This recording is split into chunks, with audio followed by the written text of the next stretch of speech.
Bienvenue pour cette capsule vidéo orthopédagogique. Aujourd'hui, on fait différent. On va aller travailler un autre type de texte. On va travailler le livre documentaire.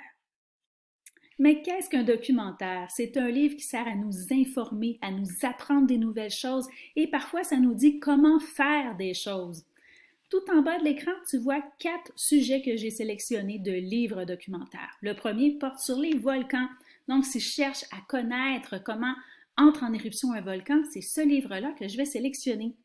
Le deuxième porte sur le chocolat. Peut-être qu'à l'intérieur, je vais savoir comment on fabrique le chocolat et peut-être que je vais apprendre une recette de gâteau au chocolat. Dans le troisième documentaire, on parle de Toutankhamon. Donc, c'est un personnage historique. Probablement que je vais en apprendre plus sur sa vie à lui, dans son temps à lui. Et le dernier, c'est un documentaire sur les animaux. Et ça, tu en sélectionnes souvent lorsque tu vas à la bibliothèque. Alors, tu vas en apprendre plus sur l'habitat des oiseaux, ce qu'ils mangent, les mâles, les femelles. Alors voilà. Moi, aujourd'hui, j'ai choisi d'en apprendre plus sur les volcans car c'est un sujet que je connais très peu. C'est parti! Alors, As-tu vu les volcans a été écrit par Gabriel Audet-Michaud et il vient des éditions Les Malins. Lorsque tu as en main un livre documentaire, tu te questionnes comment je fais pour le lire et puis est-ce que je le lis du début jusqu'à la fin et ça peut être ardu à aller lire tout ce qu'il y a à l'intérieur. Alors, il existe une stratégie. Et cette stratégie, elle se nomme la SVA. Alors, le S pour ce que je sais, le V pour ce que je veux savoir et le A pour ce que j'ai appris.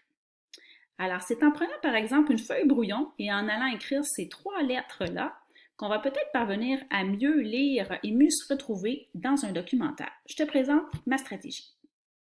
Alors, si tu as devant toi un documentaire et là, tu te questionnes. Tu veux faire ton SVA, dans ta première colonne, tu vas écrire qu'est-ce que je sais sur ce sujet? Et moi, sur les volcans, je ne sais pas grand-chose. Alors, j'écris ce que je sais. Je sais que ça cause une explosion. Je sais que c'est dangereux. Et je sais qu'il n'y en a pas près de chez moi. Donc, j'écris ce que je sais.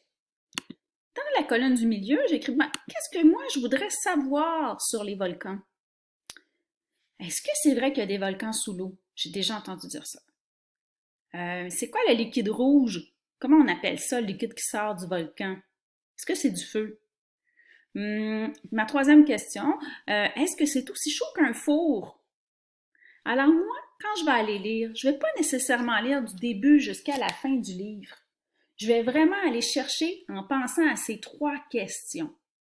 Puis comment je vais faire pour m'y retrouver?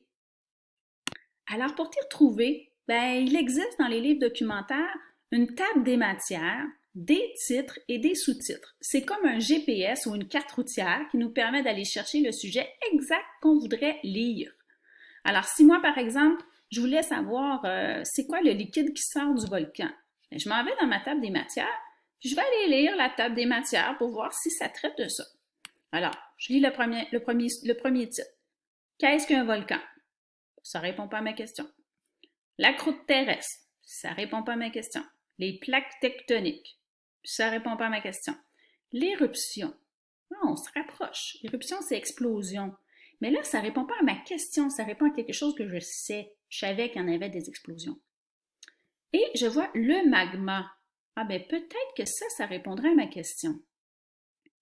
Puis après, volcan sous-marin, là, ça répond à une de mes questions, je suis pas mal certaine avec le mot sous-marin. La température, moi je me demandais si c'était aussi chaud qu'un four.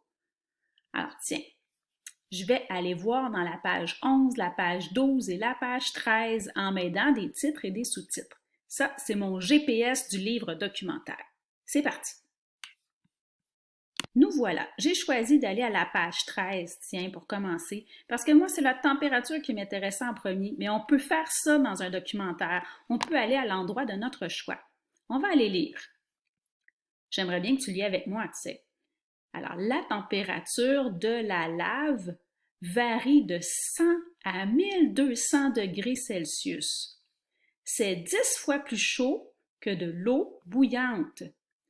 Tu ne pourrais même pas prendre sa température avec un thermomètre en verre puisqu'il fondrait. Ah ben c'est incroyable. Tu imagines, le four chez moi, il peut aller jusqu'à 550 degrés. Et puis, le volcan, lui, pourrait monter jusqu'à 1200 degrés. C'est presque 3 fois la température de mon four. Ben, c'est sûr qu'on calcine. C'est certain. C'est vraiment très chaud. Donc, c'est plus chaud qu'un four. Je viens de répondre à une de mes questions. Est-ce que c'est aussi chaud qu'un four? Alors, je pourrais venir remplir et ajouter l'information que j'ai obtenue. Alors, effectivement, la température est 10 fois plus chaude que l'eau bouillante et je pourrais rajouter, pour répondre vraiment à ma question, oui, effectivement, c'est beaucoup, beaucoup plus chaud qu'un four. C'est presque 3 fois plus chaud qu'un four. On continue, je vais essayer d'aller répondre aux 2 autres questions. Alors, je reviens à ma table des matières parce que j'aurais envie d'aller lire maintenant sur le magma. Donc, je vais me rendre à la page 11. C'est parti! Nous sommes maintenant à la page 11. On lit ensemble. Le titre, le magma. L'image peut m'aider aussi. Je vois du liquide rouge, peut-être que je suis au bon endroit. Une éruption volcanique se produit à la suite de l'accumulation de magma dans le sol. Cette éruption permet de libérer une partie de la pression. OK, je te dis, le texte n'est pas évident à lire toujours. Des fois, il y a des grands mots dans ces livres-là. Alors, ils disent que dans le fond, c'est comme si tu retenais de l'eau dans une bouteille de Pepsi, là, fort, que tu l'avais brassé, puis pouf, tu libères, qu'est-ce qui se passe? Il se crée une explosion. Savais-tu qu'on appelle le liquide rocheux magma lorsqu'il se trouve à l'intérieur du volcan? Mais quand il sort, on l'appelle de la lave. Mais lave lorsqu'il en sort. Alors, c'est comme si quand il était dans ta bouteille de Pepsi, on l'appelait Pepsi, mais quand il sortait, il portait un autre nom. Alors, à l'intérieur, c'est magma, puis à l'extérieur, dehors, c'est de la lave. Alors, je suis prête à aller remplir ma dernière colonne avec la réponse « C'est quoi le liquide rouge? » En fait, le liquide à l'intérieur se nomme le magma et celui qui sort du volcan se nomme la lave. Tu vois, j'ai répondu spécifiquement à la question que je cherchais. Maintenant, je vais retourner à ma table des matières pour pouvoir être capable d'aller répondre à ma dernière question. Et ma question, c'était, est-ce que c'est vrai qu'il y a des volcans sous l'eau? Je vais aller au titre Volcan sous-marin, page 12. Et c'est sûrement à cet endroit que je vais devoir être très attentive car je vais avoir des réponses à ma question. Je regarde le titre Volcan sous-marin, je suis au bon endroit. Je regarde l'image aussi, c'est important, ça m'aide à me comprendre mieux ce qui se passe dans mon documentaire. Alors, on se met à lire. Il y a aussi des volcans sous l'eau. Le massif Tamu est le plus grand volcan sous-marin. Il se trouve dans l'océan Pacifique. D'ailleurs, savais-tu que les îles d'Hawaï sont d'anciens volcans sous-marins? Alors, ça existe. J'ai répondu à ma question. Je vais aller ajouter ça à mon tableau. Pour répondre à ma dernière question, j'ajoute oui, il y a des volcans sous-marins. Donc, je te lance un défi pour cette semaine. J'aimerais bien que tu tentes de réaliser à ton tour cette stratégie du SVA. Pour faire ça, je t'invite à aller sur le site monécole.fr. À cet endroit, tu vas trouver plusieurs fiches avec des documentaires sur les animaux. Si on descend plus bas, on peut les télécharger. Tu vas pouvoir apprendre plein de choses. Je t'invite à aller choisir l'animal de ton choix. Il y en a vraiment plusieurs. Et ensuite, de tenter de faire ton propre tableau SVA. Donc, qu'est-ce que tu connais déjà sur cet animal? Ce que tu veux savoir et ce que tu as appris pour ensuite me l'envoyer par courriel à mon adresse melandry@commercialcslaval.qc.ca et ça va me faire plaisir de lire ton travail. Alors, je te dis à une prochaine fois pour une autre capsule orthopédagogique.